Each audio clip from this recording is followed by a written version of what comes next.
नमस्कार विद्यार्थियों। गत गद्यांश से आगे हम पढ़ रहे हैं लक्ष्मी के ही बारे में। न ही एवं विधम अपरम अपरिचितम इह जगति किंचित अस्ति यथा इयम अनार्या। न नहीं एवं विधम इस प्रकार का, अपरम कोई दूसरा, अपरिचितम अज्ञात भी जिसे हम जानते हैं या जिसे हम नहीं जानते ऐसा कोई, यह इस जगति संसार में किंचित कुछ अस्ति है, अर्थात एवं विधम इस प्रकार का अपरिचितम अज्ञात भी इस संसार में कोई दूसरा नहीं है।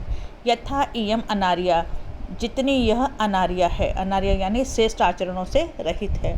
कहा जाता है कि जिसे जिसे हम जानते हैं उनके बारे में तो हम सब कुछ कह सकते हैं, लेकिन लक्ष्मी तो ऐसी जिसे हम नहीं जानते हैं उसमें भी यह ऐसी अनार्या है कि ऐसा कोई दूसरा है ही नहीं। जिसे हम नहीं जानते हो वैसा कोई अनार्या होगा, वैसा भी नहीं है। लक्ष्मी तो इतनी अनार्या है।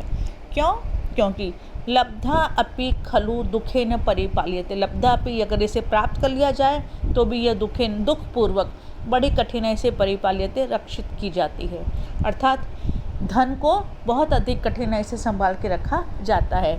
दृढ़ गुण पाश संदान निष्पन्दी कृता अपि नश्यति। राजा लोग क्या करते हैं? खजाने को दृढ़ मजबूत गुण पाश, गुण रूपी पाश रस्सी के द्वारा संदान बांधने से निष्पन्दी कृता पे स्थिर की जाने पर भी नश्यति नष्ट हो जाती है। लक्ष्मी के बारे में 3 कहा जाता है। दानम भोगो नाश, या तो लक्ष्मी का दान किया जाता है या लक्ष्मी का उपभोग किया जाता है या फिर उसका नाश हो जाता है। तो राजा लोग दृढ़ मजबूत गुण रूपी रस्सी के पाश फंदे से संदान बांधने के कारण निष्पन्दिकृता निश्चेष्ट किए जाने पर भी यह लक्ष्मी नष्ट हो जाती है। अर्थात निश्चय ही संसार में ऐसी कोई भी अपरिजात मतलब परिचय से संबंध का तिरस्कार करने वाली वस्तु नहीं है जैसी ये दुष्टा लक्ष्मी, क्योंकि प्राप्त होने पर भी यह कष्ट से पाली जाती है। श्रेष्ठ गुणों के दृढ़ बंधन के द्वारा स्थिर की गई भी विलुप्त हो जाती है। उद्दाम दर्प भट्ट सहस्र उल्लासिता असीलता पंजर विधृता अपि अपक्रामति।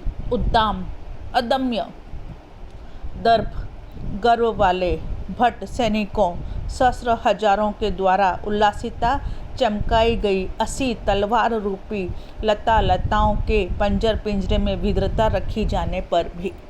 अदम्य साहसिक अलौकिक, दर्प गर्व वाले भट्ट सैनिकों के द्वारा, वो सैनिक भी कितने सहस्रों हजारों सैनिकों के द्वारा उल्लासिता चमकाई गई 80 यानी तलवार रूपी लताओं के पंजर पिंजरों में विधृता रखी जाने पर भी अपक्रामति भाग जाती है। मदजल से दुर्दिन बरसात के दिन होने वाले अंधकार अंधेरे की भ्रांति उत्पन्न करने वाले गज हाथियों के घन सघन घटा समूह से परिपालिता भी सुरक्षित होने पर भी प्रपाल्यते पलायन कर जाती, वहाँ से भाग जाती। मदजल हाथियों के कपोल स्थल से जो जल बहता उसे मदजल कहा जाता है। अर्थात श्रेष्ठ हाथी भी, अगर श्रेष्ठ हाथियों के द्वारा भी अगर खजाने की रक्षा की जाए तो भी वो वहाँ से भागी जाती है। तो मदजल रूपी बरसात के कारण बरसात के दिन होने वाले अंधकार अंधेरे की भ्रांति उत्पन्न करने वाले गज हाथियों के घन सघन समूह से घटा सुरक्षित होने पर भी प्रपाल्यते पलायन कर ही जाती है।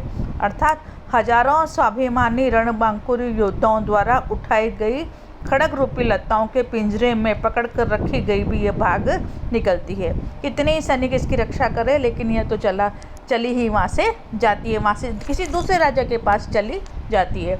और मदजल रूपी दुर्दिन से अंधकार कर देने वाले हाथियों के द्वारा विरचित बादलों की श्रेणी के द्वारा भी सुरक्षित रखे जाने पर यह भागी जाती है।